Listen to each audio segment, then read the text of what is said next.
Hello दोस्तों, स्वागत आपका पीके एग्जाम टूर में। आइए आज का संपादकीय डिक्टेशन 90 WPM के हिसाब से हम लोग देखेंगे। आप लोग आराम से लिखिए। लिखने के बाद ट्रांसक्राइब आप लोग ज़रूर किया करिए। इससे आपकी गलती कंट्रोल में होगी और एक्यूरेसी आपकी बढ़ेगी।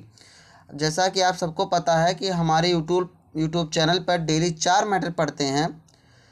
आप लोग हमारे साथ आके अपनी UP SSSC स्टेनोग्राफर 333 या 1224 की स्किल आराम से अपने तैयार कर सकते हैं, जो कि हम स्पेशल बैच इसमें फ्री यूट्यूब पर पूर्णतः निःशुल्क बैच चला रहे हैं।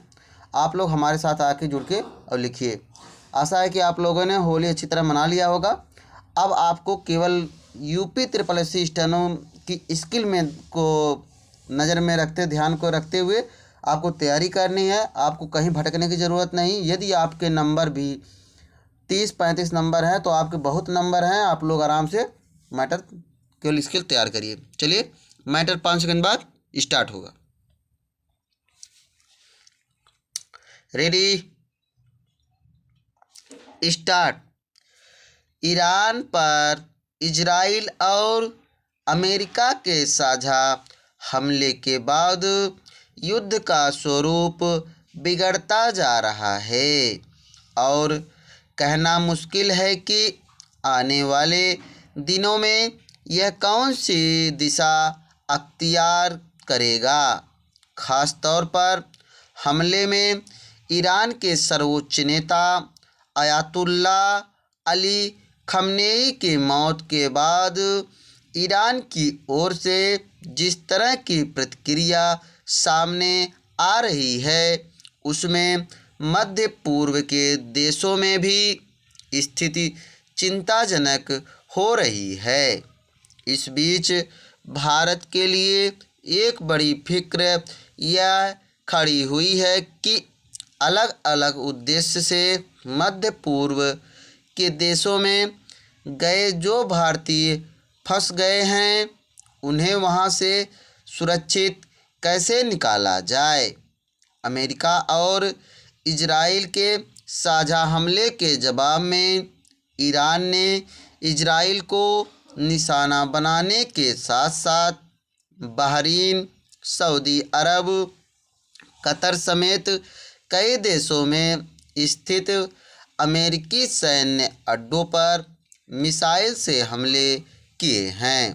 ऐसे में समझा जा सकता है कि वहाँ रहने वाले लोगों के सामने किस तरह की मुश्किलें खड़ी हो रही होंगी।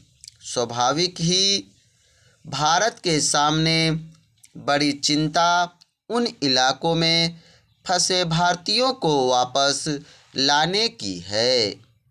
दरअसल समूचे पश्चिम एशिया का इलाका इस समय युद्ध क्षेत्र में तब्दील हो गया लग रहा है।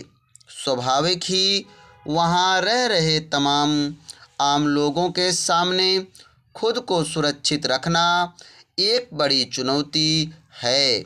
दूसरी ओर जो लोग दूसरे देशों से वहाँ गए हैं, वे किसी तरह वहाँ से निकलने की उम्मीद में हैं। ऐसे में भारत सरकार ने युद्ध प्रभावित देशों से भारतीयों को सुरक्षित निकालने के लिए कोशिश शुरू की है, लेकिन ठोस नतीजे के लिए समय रहते कदम उठाना जरूरी है।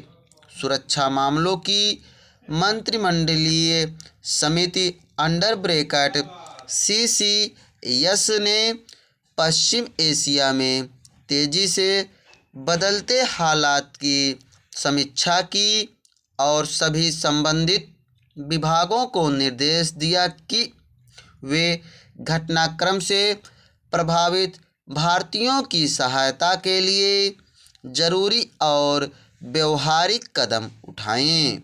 सरकार की ओर से आश्वस्त किया गया कि युद्ध के असर से जूझ रहे देशों में भारतीयों की सुरक्षा सुनिश्चित करने के लिए संबंधित भारतीय दूतावासों से बातचीत की गई है। भारत ने शांति और सुरक्षा के साथ साथ विवादों के समाधान के लिए संवाद तथा कूटनीति का समर्थन किया है, लेकिन फिलहाल ज़्यादा ज़रूरत इस बात की है कि युद्धग्रस्त इलाकों में फंसे लोगों की सुरक्षित वापसी की प्रक्रिया शुरू की जाए। गौरतलब है कि ईरान में करीब 10,000 भारतीय नागरिक रहते हैं जो पढ़ाई और काम करते हैं। वहीं इजराइल में 40,000 से ज़्यादा भारतीय रहते हैं। इसके अलावा खाड़ी देशों और पश्चिम एशिया में लगभग 90 लाख भारतीय रहते हैं।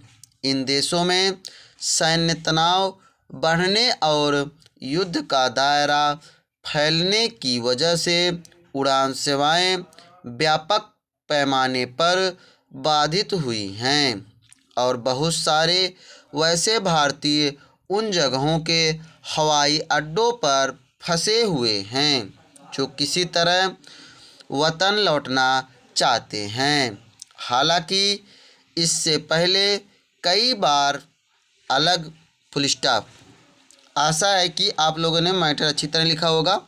हमने ये 90 का मैटर बोला है, आप लोग आराम से लिखिए। लिखने के बाद आप लोग ज़रूर ट्रांसक्राइब किया करिए।